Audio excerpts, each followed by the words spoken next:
What is going on, nation? It is your boy C-Ton, coach of your Lehigh Valley Phantoms, bringing you our team builder for PWC Season 7, Week 3 against Sniper, coach of the Sale Sharpedos. I'll have a link to his channel in the description down below.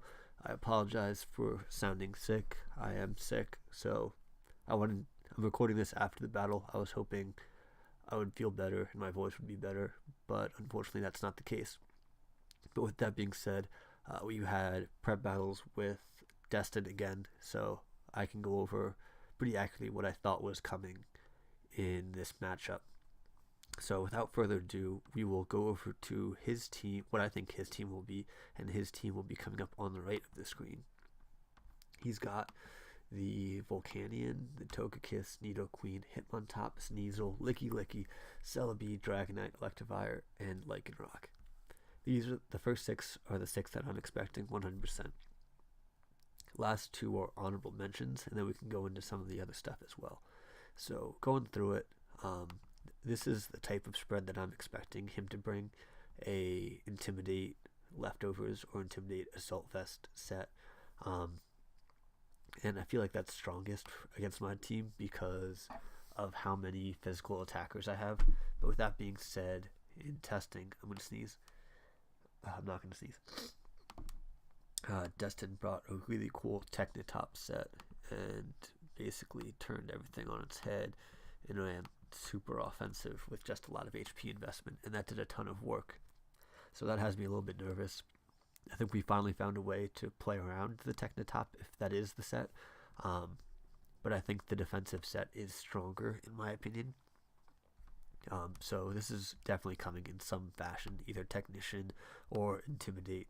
But either way, it has a really strong matchup against me with all of its priority. Next up, we have the Mega Scizor.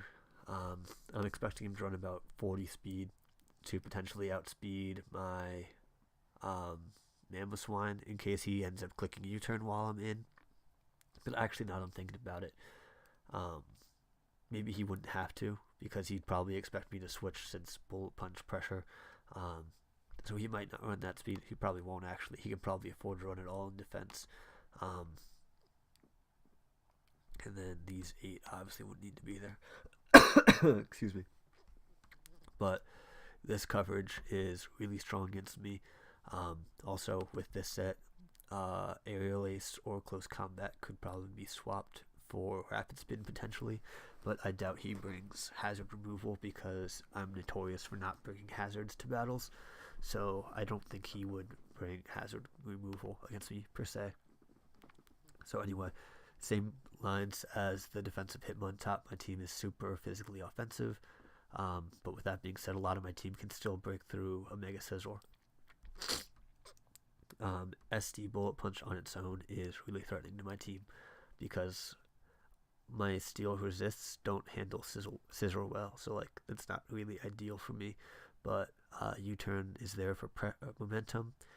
SD U-turn seems like a wonky idea, but like he can U-turn as much as he wants throughout the battle, but until he gets up that one SD, the only button he needs to click is Bullet Punch against the team that I'm bringing, with the exception of Celesteela, but he can't touch Celesteela overall unless he runs like Super Power, but that's not going to do too much. But yeah, that is the Scizor that I'm expecting.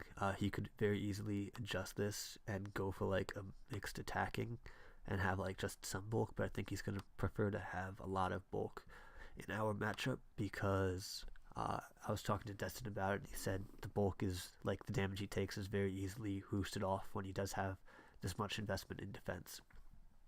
So we ended up, this is what we kind of decided on, what we thought he would bring. I think Scarf Electivire is 100% coming. The 302 speed is to outspeed potential Reckless Hitmonlee, because Hitmonlee has a pretty good matchup in this one as well. Coverage, Wild Charge, Volt Switch, Cross Chop, Earthquake. Volt Switch, Wild Charge seems redundant, but it gives him a nice little alternate. Plus Wild Charge does a ton to Celesteela, and that 123 attack is pretty much necessary to make sure it one-shots the the Celesteela. Earthquakes doesn't get hard walled by the likes of Lantern, and I'm blanking on what the rest of my team was when he needs cross chop for the likes of Mammoth Wine. So I can see this set coming with a dual scarf with this Celebi. I don't have the spread on here, but put it at the same speed and put the rest in special attack. Leaf Storm and Hidden Power Fire do a lot to my team. Oh my god, I'm so sorry. The U-turn pressure is also really nice. I feel like he needs the dual scarf because Gallade is an absolute threat to this dude's team. Like, going down the list, we'll go over everything at the end, but we're just going to go over what I'm expecting first. I think he needs dual. This might be a psychic move instead, or this might be a psychic move instead, but I think the coverage is needed. Except we have Life Orb, Sheer Force, Nidoqueen. Offensively, it has a good matchup. I don't necessarily think it's going to be... Basically, I was talking to Destin about it. He said he didn't see a reason not to bring offensive Nidoqueen. I see a lot of reasons not to, but if 2 or 3 people tell me that it's going to be offensive, I started to like kind of fall into it. I'm prepared fully for it to be defensive. I could also see it being the Psychic Resist Berry or Shuka Berry, but I guess there are too many options of berries that would have to run in order to be a successful use. But this coverage hits everything on my team if I remember correctly. Excuse me.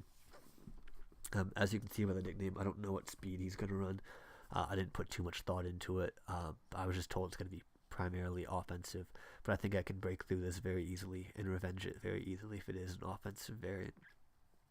I just threw Stealth Rock on as the last move because I felt these were the only 3 coverage moves he would really need. Maybe Sucker Punch as like an alternative last priority because his team doesn't have enough of it. Yeah, something along these lines. Lastly, we have on this set we have Power Herb Solar Beam. I think it's more likely that he runs Earth Power. It also could be like Bloom Doom, like Grassy MZ Solar Beam. I think Earth Power is probably a little bit more likely because with this Solar Beam set, it relies on one hit to take out my Lantern, which it can't do, and then Lantern pretty much walls it the rest of the game. So, yeah, that's tough set to bring. If he gets a couple Flame Charges up, then the Solar Beam could be very effective. But this Volcanion is a huge issue for my team, and I'm sure he realizes it. Volcanion's an issue for so many teams. I think this is his best spread. Maybe like an Assault Vest, because obviously he has 4 coverage moves here. Maybe Life Orb, or maybe he doesn't really need Lumberry against me. But yeah, something along these lines. Maybe a 50% berry to increase longevity. But yeah, this Mon has a very, very strong matchup. My 2 biggest honorable mentions, I'm pretty certain that these are the 6, in my opinion. But Lycanroc has like a Focus Sash, Stealth Rock lead, and then throwing on like Stone Edge, Accel Rock. Accel Rock looks really good on paper against my team. This provides to be a little bit of setup fodder, so he has to be careful with it. Its only coverage to really hit Celesteela is Fire Fang, and that's not doing a whole lot, so he'd have to be really careful around it. So I'm not necessarily sold that this is going to come. But again, Accel Rock looks really good on paper with it, and he did really well against me last season with it, so I could see it coming again. And then, lastly, Sneasel, actually probably Life Orb or Band, maybe a Sash lead as well, similar to this, but something that just generally outspeeds my Mega Gallade because his team doesn't have a whole lot that hits that speed tier, except for Mons that I handle very easily. So anyway, going over his team, I'm pretty much crossing out Togekiss because it can't run Scarf because I have a Celesteela, and if he locks himself into Air Slash, he pretty much loses at that point. It can't be like a defensive because I have dual Ices that just absolutely obliterate it. I have a Scolipede that absolutely obliterates it. Like, there's just no reason that Togekiss comes to this matchup. Licky Licky, Mega Gallade does a jillion, even if it's like, I don't know, I guess if it's Chople, really Fizz Def, it'll maybe live a hit, but like, it's taking a lot. Dragonite, same reason. I got dual Ice Shards. Dragon Knight doesn't really have any business coming to this matchup. And those are the only 3 I think I eliminated in total.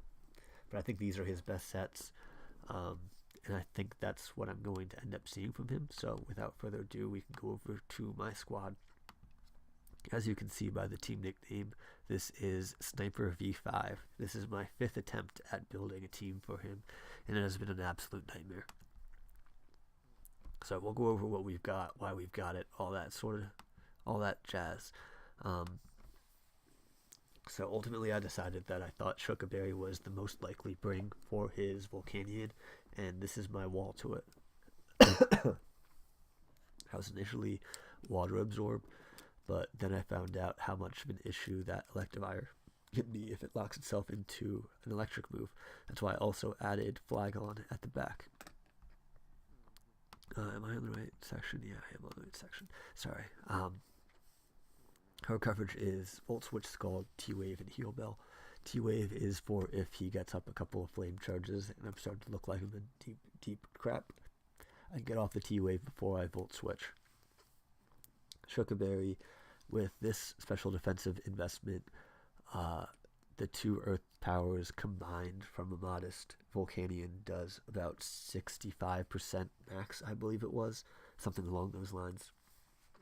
So as long as I keep myself relatively healthy, I can manage to wall the Volcanion to an extent. I obviously take a ton of damage, and I do about 50% with my Volt Switches going off. So it's, in theory, a 2-hit KO. He could obviously run a lot of bulk and all that jazz, but in theory, I have a 2-hit KO on the Volcanion, and I can handle it pretty well. Scald is there for a general stab, but for the most part, I'm clicking Volt Switch. With the team that I have, I don't really see him bringing anything. Well, I guess he has Nidoqueen, and Electivire could be an issue with Motor Drive, but I don't really mind because I expect his Electivire to be Choice Scarfed. So the speed isn't going to change anything. He's going to outspeed my entire team anyway. And then this Volt Absorb obviously doesn't allow him to click and lock into an electric move to knock out my Celesteela. This entire team is pretty much built around Celesteela coming up. I mocked around with defensive Steelas, etc., but I ultimately decided that offensive Steela was probably my best win con in this game. So basically, the biggest threats to Celesteela are Electivire and Volcanion, so I want to make sure I have ways of stopping those. Hitmontop to an extent as well, but I obviously blow Hitmontop away once I get to the +2 speed with Autotomize. So anyway, that is our Lantern. Pretty straightforward set. Heal Bell is there in case he brings Toxic Spikes as that last move on Nidoqueen, because that could be a little bit of an annoying situation. But anyway, that being said, move on to Phil the Mega Gallade. This thing has a tremendous matchup. We have our speed tier set to 302, so that way we can outspeed a non-scarfed Electivire or a non-scarfed Celebi, speed creeping Jolly Hitmonlee. I was thinking about getting really aggressive and going down to like 285 or 286 to speed creep the Mamoswine and Gardevoir speed tier, but I wanted to play it safe because that HP investment didn't really help me anywhere else in the long term. Pretty straightforward set though. Max attack, adamant, Swords Dance. Look at his team and look at this Gallade. Like, as I was talking about when I was going over his team, this thing just blows through it. Volcanion gets blown away by close combat. Togekiss, I don't really see it coming, but it takes a ton from Psycho Cut. Nidoqueen, Psycho Cut. Hitmontop, Psycho Cut. Sneasel, Fire Punch, close combat. Licky Licky, close combat. Celebi, Fire Punch. Dragonite, I don't think it's coming, so I took Ice Punch off, but I can click Psycho Cut and it's still doing a lot. Evire, whatever I want to click. Lycan Rock, whatever I want to click. Megazord, Fire Punch. Like, once I get to +2, he's in a really tough position, and that's why I think he is locked into bringing, excuse me, Hitmontop as an Intimidator, because at +2, I think I just win. Unless he has, like, some sort of wonky set to, like, slow it down, but I don't really know that I see that coming with the team that he needs to bring to try to stop Celesteela as well. So, with that being said, that's our Gallade. huge threat to his team, and I'm looking forward to using that. Next up, we got God of War little sister Lil. Rocking the Babiri Berry because he does have the dual bullet punchers in Hitmontop and Mega Scizor, mainly for the Mega Scizor, so that I can come in, trace, technician, and then HP Fire is a guaranteed kill, unless he's for some reason running incredibly Spadef Mega Scizor, which I don't see happening. Coverage, Moonblast, Psychic, Hidden Power Fire, Signal Beam to catch Celebi. The HP I have invested in this, the speed is to outspeed Modest Volcanion, first of all, and the HP I have invested is for if he is 0 investment Mega Scizor at +2. Hang on, I'll pull it up. I think it's like a 6% chance to kill. Sorry, this is unprofessional. God of War, Lil Scizor. Oh, you utility 0 attack. Excuse me, I'm sorry.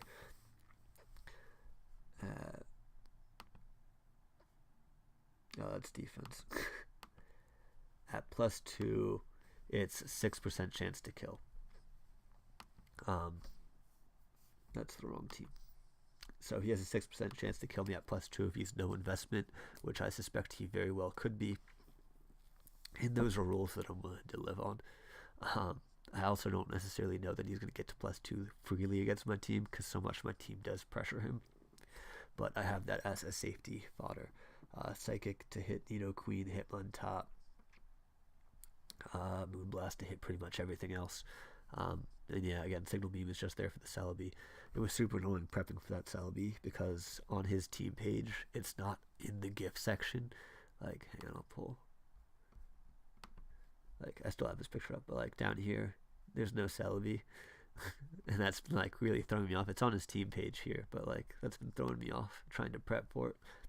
Anyway, sick cold, can't stay on track.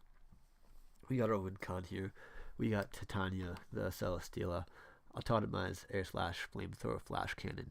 You see what it does.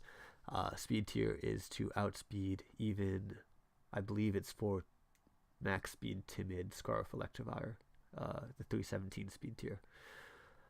Or the base 95 speed tier, I guess it is, sorry. And then just max special attack, and then 24 in defense, arbitrary 24 in defense. I don't think it was there to power creep anything. But yeah, speed is there, and then we pretty much can clean up. Nidoqueen, I'd like to get some chip damage on it, because that was the biggest way he got it chipped down, is if he can get a flamethrower off on my Celesteela, he can revenge it with the likes of all of his freaking priority Pokemon, but that would also require him to expend pretty much his entire team to the Celesteela. So, really liking Celesteela's matchup. Destin convinced me to bring offensive Celesteela, so hopefully that pays off for us in the end, but on paper it looks like it can do pretty well. I just need to bring it in at the right time and take advantage of the right moments. So, anyway, moving on, we got our Wishmaw. At Wishmaw, the Mammoth one. Wish told me that I never bring hazards, so I'm bringing lead Stealth Rocks just to piss him off. Well, not really to piss him off, but to prove him wrong. Rocking the Pasho Berry as a pseudo response to Volcanion.